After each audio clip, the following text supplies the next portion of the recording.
Hello.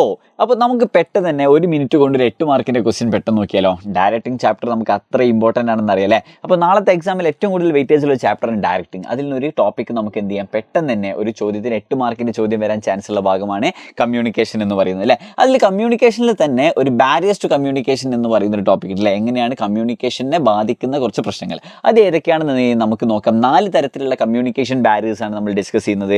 ഒന്നാമത്തെ എന്താണ്, semantic barrier എന്ന് പറയും. എന്താണെന്ന് ഉദ്ദേശിക്കുന്നത്, പദസംബന്ധമായ ബാരിയേഴ്സ് അല്ലേ. ചിലപ്പോൾ നമ്മൾ പറയുന്ന അർത്ഥം മാറുന്നതാണ്, ഒരു വാക്കിന് 2 അർത്ഥം ഉണ്ടെങ്കിൽ അങ്ങനെ വരുന്നതിന് സെമാൻറ്റിക് ബാരിയർ എന്ന് പറയുന്നു. രണ്ടാമതാണ് സൈക്കോളജിക്കൽ ബാരിയർ എന്ന് പറയുന്നത്. എന്താ സൈക്കോളജിക്കൽ ബാരിയർ എന്ന് പറഞ്ഞാൽ, നമുക്ക് തോന്നുന്നില്ല, നമുക്ക് ഇൻട്രസ്റ്റ് ഇല്ല, അല്ലെങ്കിൽ നമ്മൾ കേൾക്കാൻ തയ്യാറല്ല എന്നൊക്കെ പറഞ്ഞ് ഡിസ്ട്രസ്റ്റ് ഒക്കെ പോലത്തെ പ്രശ്നം കൊണ്ട് വരുന്നതാണ് സൈക്കോളജിക്കൽ ബാരിയേഴ്സ് എന്ന് പറയുന്നത്. എന്താണ്, മനഃശാസ്ത്രപരമായ തടസ്സങ്ങൾ. മൂന്നാമതായിട്ട് വരുന്നതാണ് ഓർഗനൈസേഷണൽ ബാരിയർ എന്ന് പറയുന്നത്. സ്ഥാപനത്തിൻ്റെ കുറച്ച് തടസ്സങ്ങൾ എന്ന് പറയും. സ്ഥാപന റൂൾസ് ആൻഡ് റെഗുലേഷൻസ് കാരണമൊക്കെ നമുക്ക് കമ്മ്യൂണിക്കേഷൻ ഫെയിൽ ആവുന്നുണ്ടെങ്കിൽ അതിനെ നമുക്ക് എന്ത് പറയാം, സ്ഥാപനപരം അല്ലെങ്കിൽ ഓർഗനൈസേഷണൽ ബാരിയർ എന്ന് പറയാം. നാലാമതായിട്ട് നമുക്കറിയാം പേഴ്സണൽ ബാരിയർ ആണ്.